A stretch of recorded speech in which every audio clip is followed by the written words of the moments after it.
Muy buenas tardes, mis queridos estudiantes. La clase de hoy, 8 de marzo, vamos a tener lo que es el tema Conozcamos las fuerzas. Y quien les va a acompañar en esta interesante y hermosa experiencia es mi persona, su facilitadora, Mamani Quispe Rocío Damanis. Bien, ahora vamos a comenzar con esta hermosa experiencia. Lo primero que vamos a ver es la segunda ley de Newton, que es de donde nace lo que vamos a empezar a analizar ahora, que es la dinámica. La segunda ley de Newton nos dice que la sumatoria de fuerzas que se ejercen en un sistema sobre un cuerpo dan como resultado, si es que éste se mueve, la masa por la aceleración a la que se mueve este sistema. Pero esta fórmula nace ¿de dónde? Nace del impulso. Nos dice que el impulso es el nacimiento de lo que es la segunda ley de Newton, porque estamos hablando de que se ejerce un impulso sobre un cuerpo para que éste se mueva. Como podemos ver, aquí tenemos la derivación de la fórmula y cómo llegamos a esto que nos dice que la fuerza es igual a la masa por la aceleración. Pero trabajando en un sistema de varias fuerzas, pues se dice que la sumatoria de las fuerzas es igual a la masa por la aceleración. Podemos ver como aquí tenemos de dónde nace la masa, de la variante de la velocidad y la variante del tiempo, como la variación de la velocidad sobre la variación del tiempo es igual a la aceleración. Aquí tenemos un breve concepto que vamos a seguir desarrollando en lo que va de esta presentación. Siguiente, tenemos a nuestra primera fuerza. Porque la primera, porque es la que existe en todo el espacio. Tenemos lo que es el peso. El peso es igual a la masa por la gravedad. El peso es una fuerza. Entonces, la gravedad es la aceleración constante que rige en en nuestro mundo tenemos gravedad. Hay gravedad en cada uno de los planetas, cada planeta genera su propia gravedad, en este caso también la Luna, pero en este caso específico vamos a hablar de la Tierra. Y bueno, para que un cuerpo tenga peso, tiene que tener masa. Y todos los cuerpos que se encuentran en la Tierra que son tangibles tienen masa. Entonces, siempre cualquier cuerpo que se analice tiene peso. Es una fuerza que está presente y no tiene condición alguna más que estar en el planeta Tierra o estar en cualquier sistema donde exista gravedad. Especificando, vamos a ver en este caso y vamos a determinar qué es la masa. La masa es la propiedad que tiene todo cuerpo. Es una propiedad que es la masa. La masa no es variante. Esté en el sistema en el que esté, en el ambiente en el que esté, bajo las condiciones en el que esté, la masa no varía. Aquí tenemos el claro ejemplo de cuando está en la Tierra, este objeto tiene una masa de 10 kilogramos, pero se ejerce una fuerza de 98 newtons. ¿Por qué? Porque la gravedad es igual a 9.8 metros sobre segundo al cuadrado en el sistema internacional y los newtons son una medida también del sistema internacional. ¿Qué pasa en la Luna? La masa sigue siendo de 10 kilogramos, pero en la Luna la gravedad es igual a 1.6 metros sobre segundo al cuadrado, que también es un sexto de la gravedad de la Tierra, y es por eso que el peso que se ejerce aquí es de 16 newtons. Es así como varía. Bueno, como podemos ver, el peso siempre se grafica desde la mitad del objeto hacia el centro de la Tierra. Esto no es variante. Podemos ver algunos diagramas de cuerpo libre que derivan que tienen por concepto el peso. En estos diagramas de cuerpo libre existen otras fuerzas, pero nos vamos a dedicar al peso. Como podemos ver, se dirige al centro de la Tierra. cualquiera sea las condiciones en las que se encuentre, siempre va a tener peso y siempre se dirige hacia el centro de la Tierra. Ahora vamos a conocer la segunda fuerza, que es la fuerza normal o fuerza de contacto. Se la conoce con el nombre de N o Fn. Como podemos ver, se ejerce en sentido opuesto, o bueno, nace cuando nuestro objeto está sujeto a una superficie y siempre forma un ángulo de 90 grados. Acá podemos verlo más detalladamente cómo se forma. Tenemos un libro y que está sobre una mesa en el eje horizontal. Entonces la normal está en el eje vertical formando 90 grados. Acá tenemos también que este bloque hace contacto con una pared. Entonces la fuerza normal se ejerce en el eje X, ya que la pared está en el eje Y. ¿Y qué pasa con un plano inclinado? Pues pasa exactamente lo mismo. Tenemos un plano inclinado y la normal se ejerce haciendo 90 grados con este plano. Bien, siguiente. Diagramas de cuerpo libre con normales. Como ya hemos visto en los ejemplos anteriores, ahora lo vamos a ver un poco más detallado. Aquí está nuestra masa y nuestra normal debido al contacto con nuestra superficie lisa, que puede ser una mesa, el piso. Esta puede ser una superficie que sea una pared y también lo vemos formando 90 grados. Y este plano inclinado puede ser, como ustedes lo han dado en ejemplo en clase, un resbalín y también forma 90 grados. Siguiente, tenemos la fuerza de tensión. La fuerza de tensión es la última fuerza que vamos a analizar porque, bueno, es la última fuerza.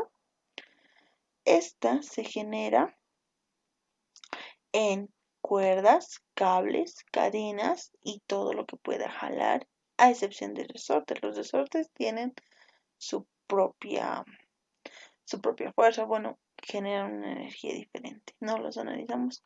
¿Por qué? Porque la fuerza de tensión es la que jala al cuerpo. Siempre sale del cuerpo y lo jala. La fuerza de tensión puede ser representada con F sub T o simplemente T. Acá podemos ver un diagrama de cuerpo libre que tiene las fuerzas que hasta ahora hemos visto.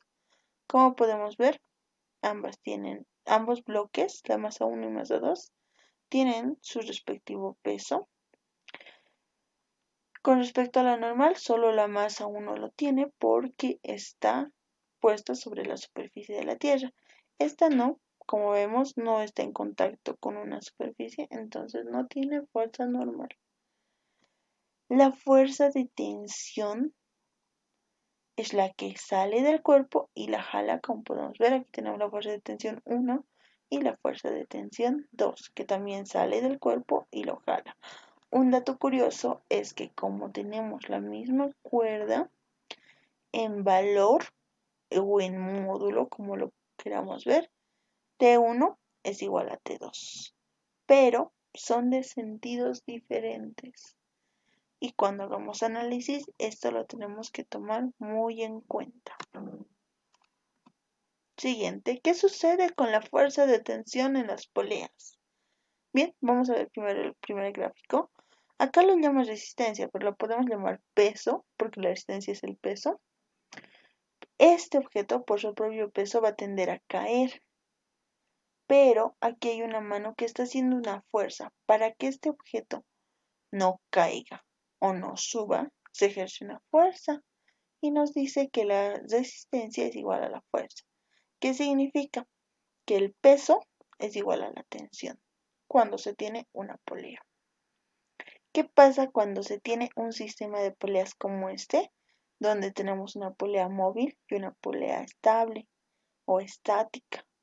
Pues por la configuración de este sistema, tenemos que este bloque también va a tender a caer, pero ahora lo va a hacer dependiendo de esta polea.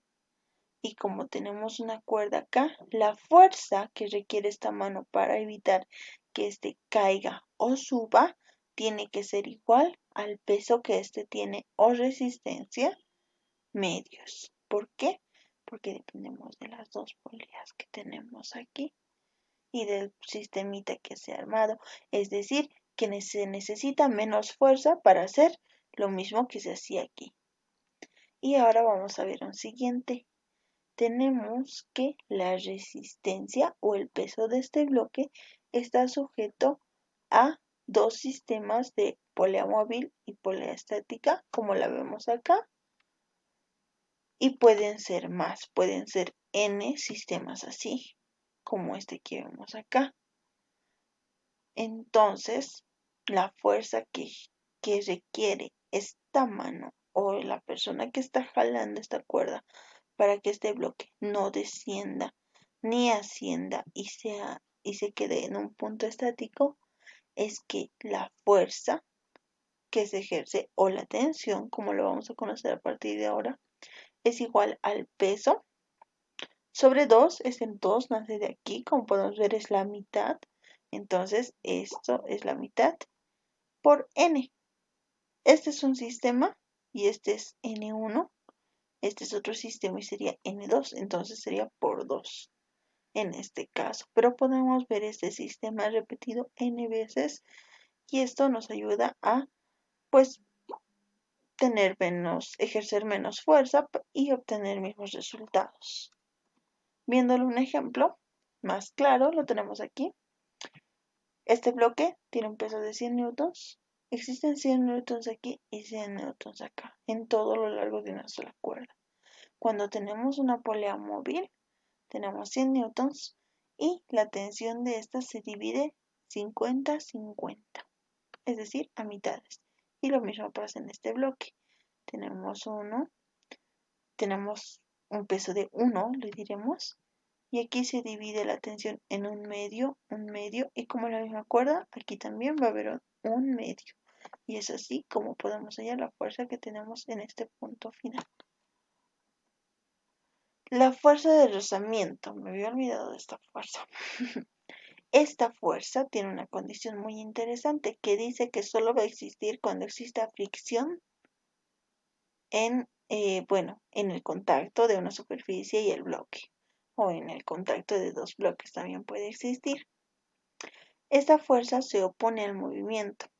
Como les digo, tiene una particularidad muy curiosa que nos dice que solamente va a existir cuando exista rugosidad, que es parte de la fórmula.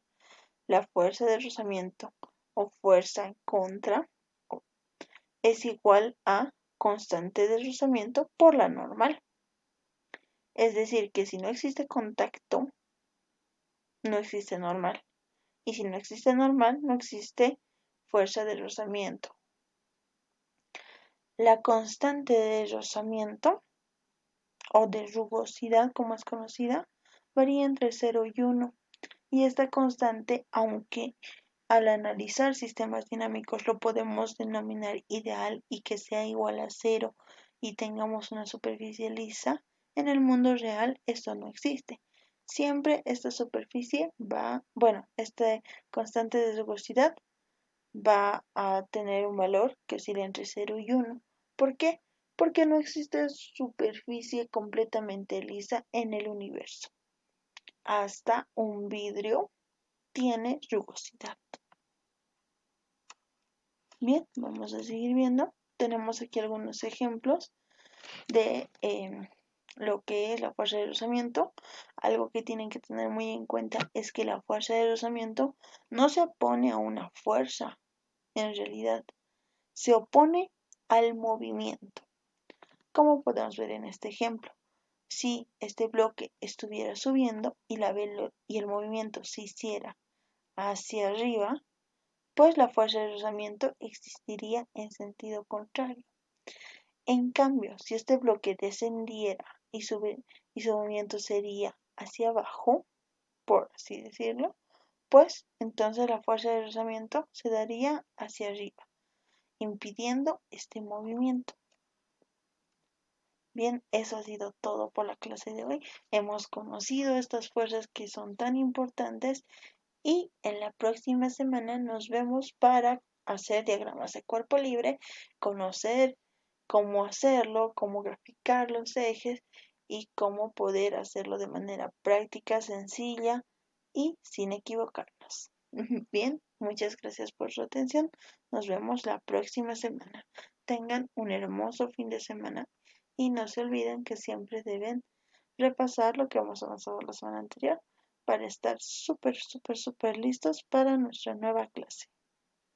Un gusto compartir con ustedes. Hasta la próxima.